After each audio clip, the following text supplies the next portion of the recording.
Rewind කරන්න පුළුවන් නිසා මුකුත් මගේ වෙන්නේ. BOTV ටීවී බලන හොඳම විදිහ.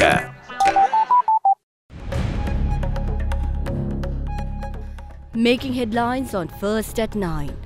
No cause for concern. Sri Lanka's economy grows by 3.2% in the first quarter. Minister of Finance, however, is upbeat on achieving the targeted 5% for the year. Even though the growth targets, I admit, were not the ones we would have liked to have seen, the economy is doing well. All-time low. The rupee depreciates to a record low. Experts shed light on the way forward. We are definitely going to have a situation of rising cost of living, and the rising cost of living is a very bad scenario. It will definitely have an impact in terms of the import prices that will come into the economy. What I suggest is a kind of a import replacement industrialization strategy. Bridging the gaps. Election monitoring body highlights the necessity of an election calendar for provincial councils and local authorities. In Sri Lanka, we don't have any election calendar except the parliamentary and the presidential elections. The Saitam saga. Police used tear gas and water cannons to disperse protesters demonstrating against Saitam. Maintaining healthy ties. North Korean leader visits China a week after meeting US President Donald Trump.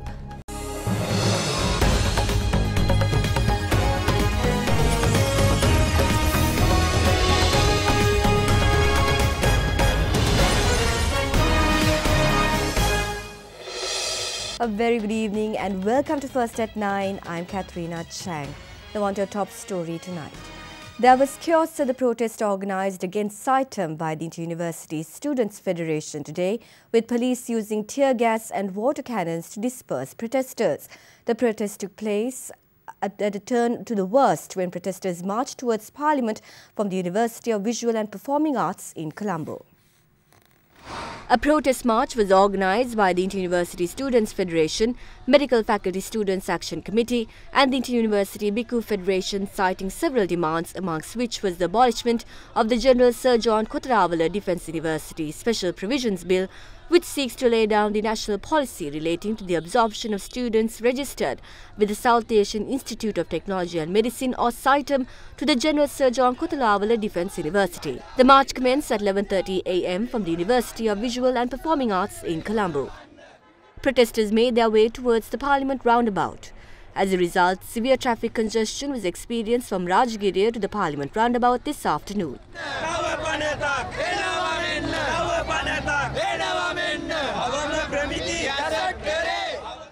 Protesters who were attempting to march towards Parliament were halted by riot police.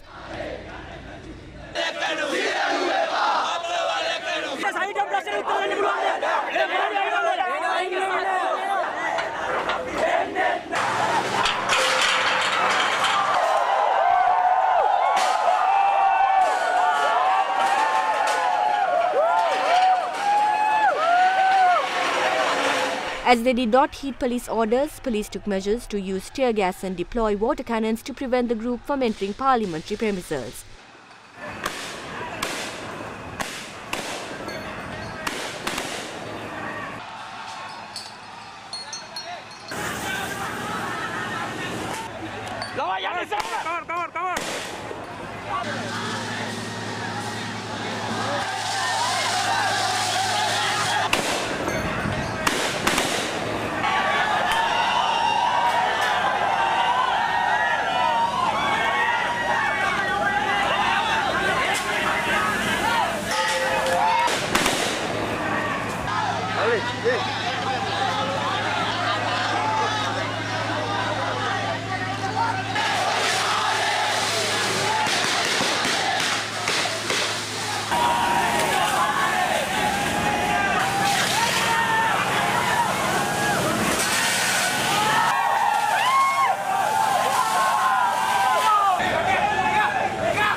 The protest came to a conclusion after 4 hours.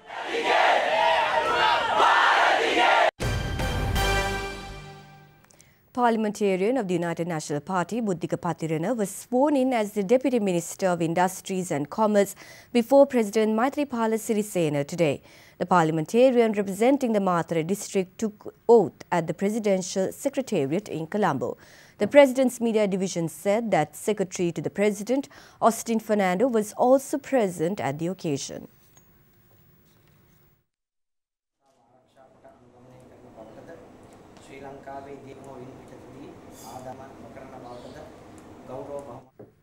Former President Mahinda Rajapaksa is of the view that even though the public voted him out and vested the responsibility of the country's governance on President Maithripala Sirisena, it is Prime Minister Ranil Wickremesinghe who is actually governing the country. The former president expressed these thoughts when he met representatives of Sri Lanka Podujana Perumuna in Anuradhapura yesterday. Former President Mahinda Rajapaksa met with local authority representatives of Sri Lanka Podujana Perumuna representing the district of Anuradhapura last evening. The meeting was held at the residence of MP S.M. Chandrasena. We've been very close to the SLFP from the beginning, but when they chased us out of the party, we did not have any other alternative. Late SWRT Bandaranaike left the UNP because he could not implement the principles he wanted. Thereafter, he created the Sri Lanka Freedom Party. None of us could accept the SLFP joining hands with the UNP and stay in the party with the UNP principles being implemented. We know that on the 8th of January, the country voted in favour of a new government led by President Maithripala Sirisena, leading to my defeat. But we know that the country is led by the UNP and Ranil Wickremesinghe. No matter who controls the state of affairs of this country, the one who is ultimately responsible is the President. With this agreement in place, what has happened is the sale of state property along with the rise in unemployment and crumbling of the economy. Even though they shout about the increasing debt, it is they who have taken most of the loans, leading the country to further debt.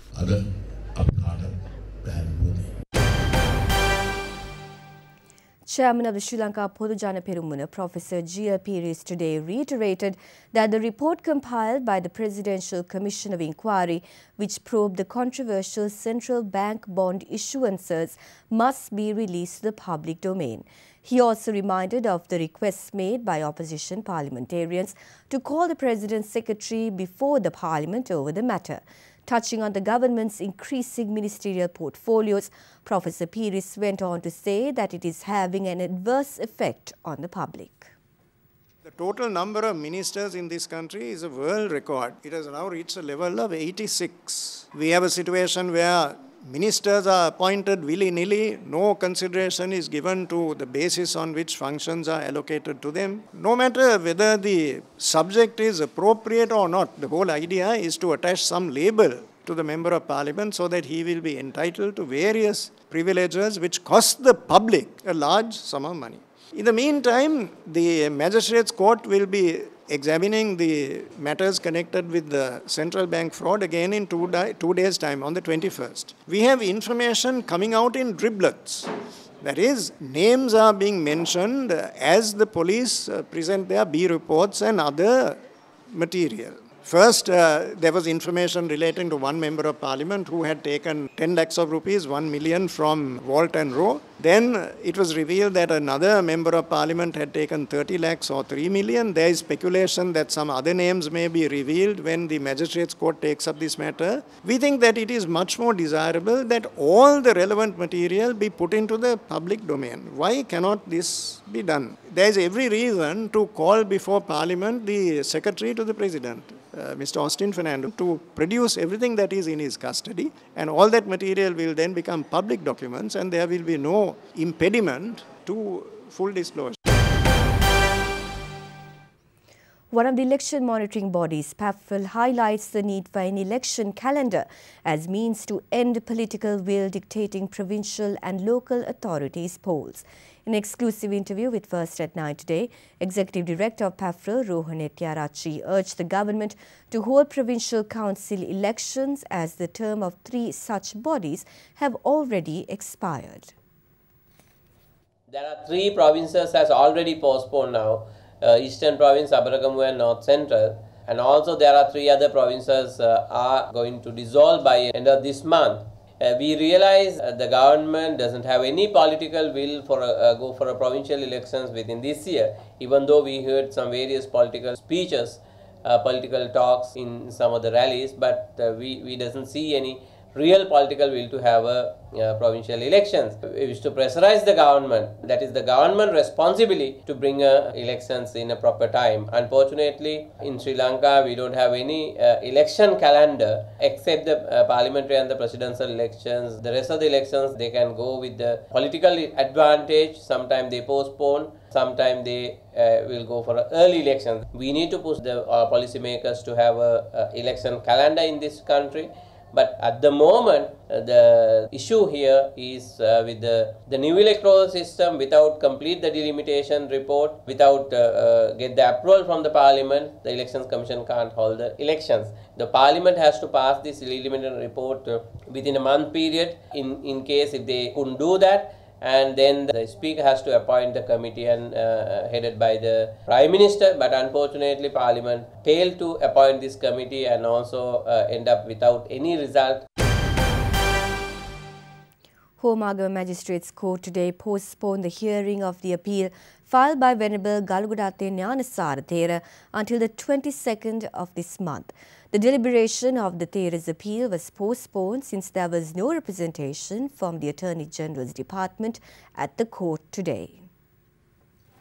General Secretary of the organisation Bodu Bala Sena, Venerable Galugudatte Nyanasara Thera, was found guilty last week for criminally harassing and intimidating Sandhya Eknaligoda, the wife of Pragit Eknaligoda.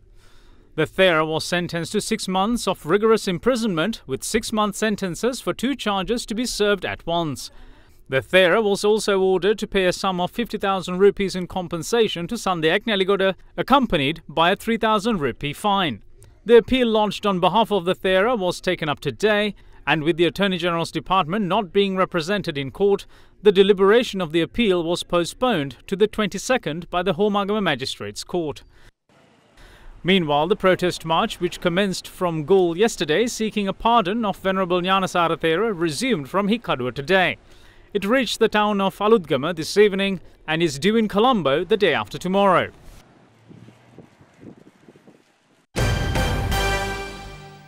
Police media spokesperson SP Ruwan Gunasekara today said that 2 more suspects, including a woman, were arrested for aiding, abetting and conspiracy in the Kirivehera shooting incident in Kataragama. Let's now take a look at some other stories making news across Sri Lanka. A sergeant of police was killed while a constable sustained critical injuries after a speeding vehicle veered off-road and rammed into them in the area of Nildiuyana in Matale last night. The 2 policemen who were on night patrol along with the 4 persons travelling in the car were admitted to the Matale General Hospital following the accident. The sergeant, however, succumbed later.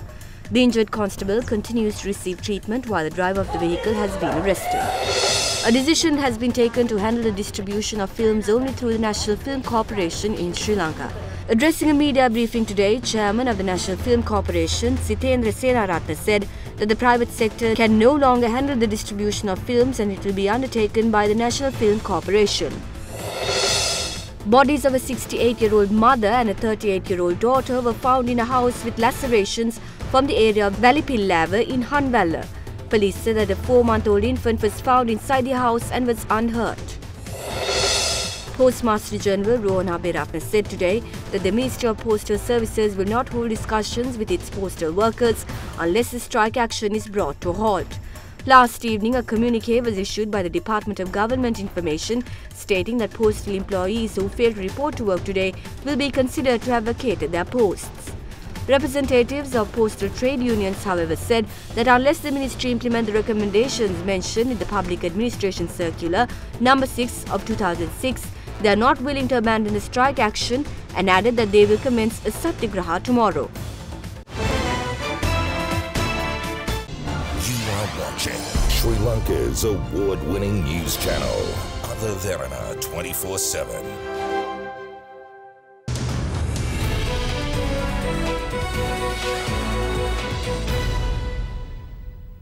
The Sri Lankan rupee hit an all-time record closing low yesterday, with the currency dropping to 161 against the US dollar.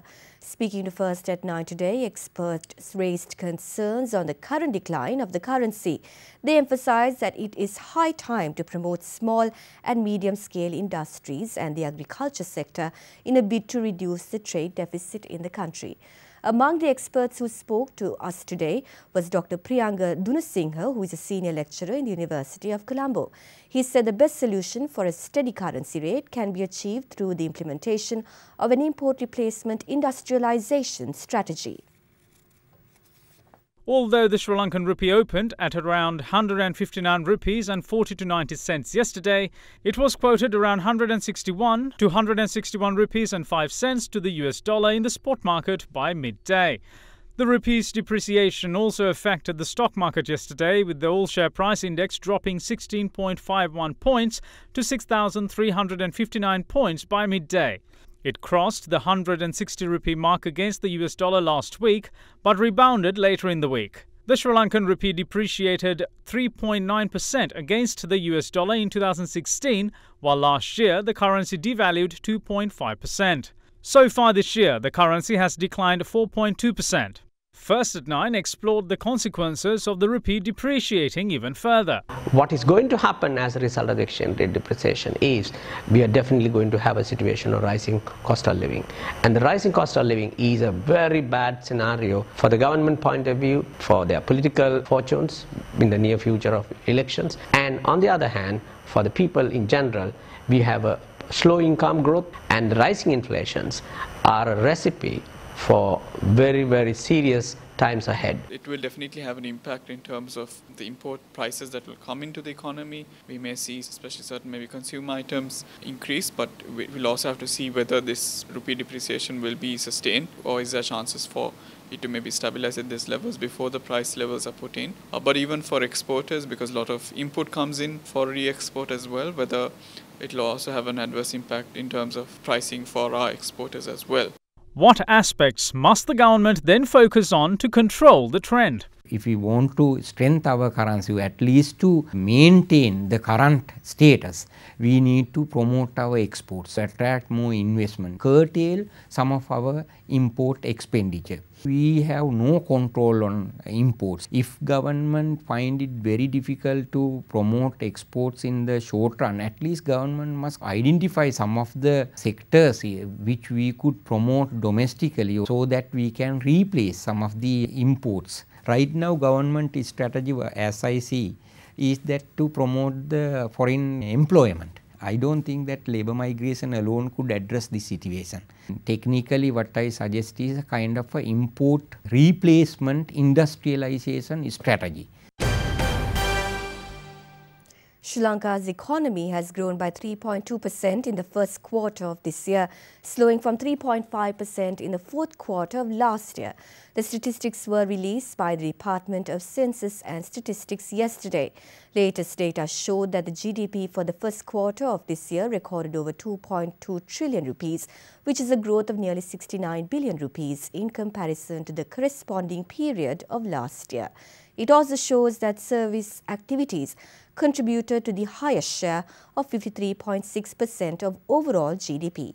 However, when asked about the slowdown in growth in the first quarter at a media briefing today, Minister of Finance and Mass Media Mangala Samaravira says there are good signs in the horizon for further growth and everyone must work together to work towards building the economy. Latest data released by the Department of Census and Statistics show that in the first quarter of 2018, the agriculture sector expanded by 4.8%, contributing 7% to the GDP. Agriculture sector, which recorded negative growth rates consecutively over several quarters due to unfavorable weather conditions, seemed to have recovered and commenced recording positive growth rates since the fourth quarter of 2017. Meanwhile, industrial activities have expanded marginally, recording 1% of growth during this period, contributing 30.4% to the economy. It is, however, notable that construction activities have contracted by 4.9% in this quarter compared to the first quarter of 2017. Services activities, which contributed to the highest shares of 53.6% of overall GDP, grew by 4.4% in the first quarter this year. This was largely due to the expansion of sub-activities, wholesale and retail trade, accommodation, food and beverage services, telecommunication, financial services activities and auxiliary financial services, real estate activities including ownership of dwellings, professional services and other personal service activities. Meanwhile, Minister of Finance and Mass Media Mangal Samarveera commented on the first quarter growth of the economy at a media briefing held in Colombo today. How concerned are you on the economic growth numbers, because we saw that the first quarter growth was 3.2%, whereas the government average is something like 5% for the whole year. So how concerned are you? Do you think it's kind of... No, but even though the growth targets, I admit, were not the ones we would have liked to have seen, again, thanks, of course, to the drought and the flood which we had to face last year, the economy is doing well. I mean, if you look at some of the other key indicators, I mean, the primary balance was in surplus for the first time in 60-odd years. The exports are going up. Even the foreign direct investment, despite the various shortcomings we still are facing in attracting it, has done better than before. There are good signs in the horizon, but we have to work, we have to work hard to maintain and keep up the momentum. The trade war between the US and China shows no signs of abating, with President Donald Trump threatening more tariffs on China. On Friday, Trump slapped 25% tariffs on $50 worth of Chinese goods, which was met with a similar response from the Asian superpower. In the latest threat, Trump vows to impose more tariffs on an additional $200 billion worth of products from China. China called the move blackmail. The tariff war between the US and China took another turn today as President Donald Trump threatened the Asian nation with tariffs on further $200 billion worth of goods. He said that 10% in tariffs will be enforced if China refused to change its practices. Trump's latest move in this escalating trade war is in response to China retaliating to the US imposition of 25% tariffs on $50 billion worth of Chinese goods. Although the US warned any retaliation will result in further tariffs, China responded with their own set of tariffs on $50 billion worth of US goods. A spokesman of China's Ministry of Commerce said today that if the US loses its rationality and unveils another list of Chinese products to be subjected to additional tariffs, China has no choice but resolutely strike back by taking comprehensive measures. It is, however, difficult to see how China could keep up a tit-for-tat response, since the trade deficit between the two countries is well over $350 billion. The United States of America is by far and away the biggest export market for China. 19% of China's exports end up in US markets, which is worth nearly $500 billion. Last year, the trade deficit between the two nations stood at over $375 billion, and that gives the US the upper hand, emboldening the resolve of Trump to follow through on his election promise. Sri Lankan shares fell for a 9th consecutive session today to their lowest close in more than a year, led by losses in heavyweight John Keells Holding plc. The all-share price index ended 0.7% weaker at 6,265.73, its lowest close since the 6th of April last year. Let's now cross over to Imeshi Fernando from the Colombo Stock Exchange. The market capitalization at the end of the day was 2,926.97 billion rupees. Today's foreign purchases were 430.59 million rupees and foreign sales were 354.4 million rupees. There were 7 crossings today and the crossing turnover was 326.72 million rupees.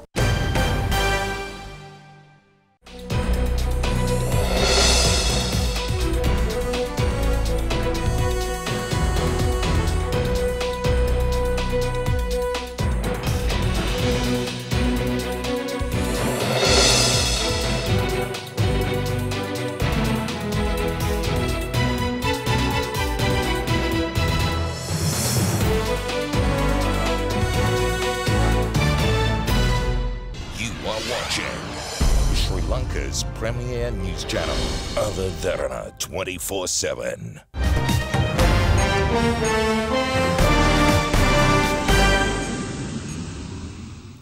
North Korea's Kim Jong-un is making a two-day visit to China a week after meeting US President Donald Trump.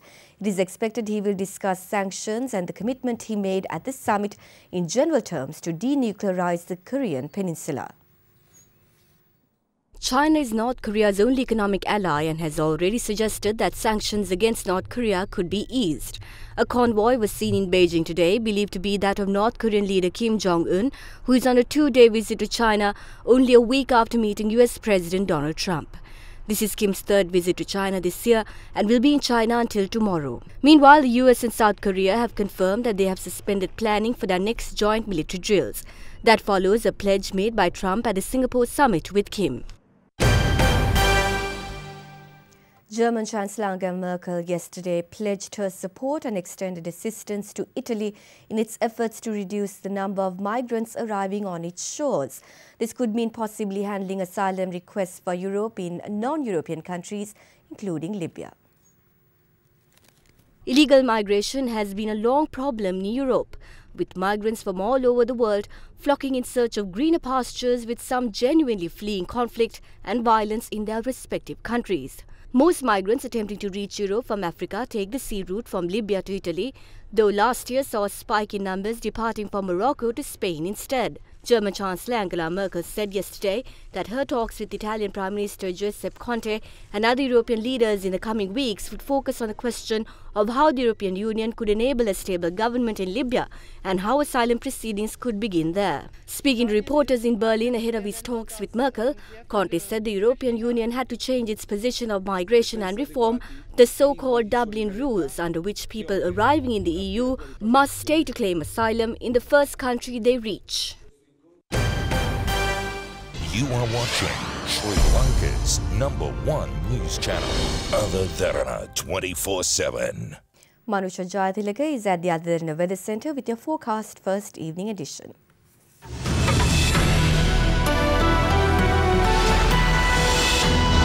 A very good evening and welcome to Forecast First. Your temperatures are to vary between 20 to 33 degrees Celsius, with the highest temperature expected in Mullaitivu and Batticaloa districts. The lowest temperature can of course be expected from the Nuwara districts. Moving on to your rain forecast now, light showers can be expected in sea areas from Mannar to Galle districts. Thunder showers can also be expected particularly in the central province. But overall, fair weather conditions will prevail over most parts of the country tomorrow. That's it from your weather centre tonight. Up next is your city by city forecast.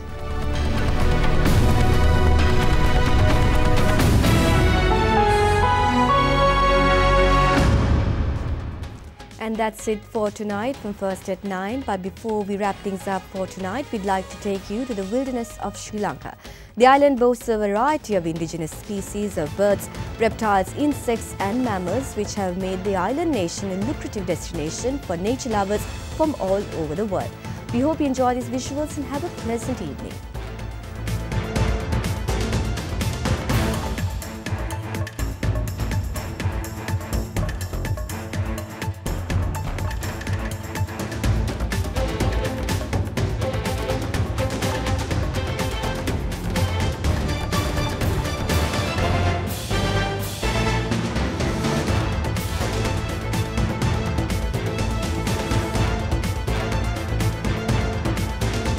Bringing you the news and information 24 hours a day. This is Sri Lanka's premier news channel, Other Derana 24/7.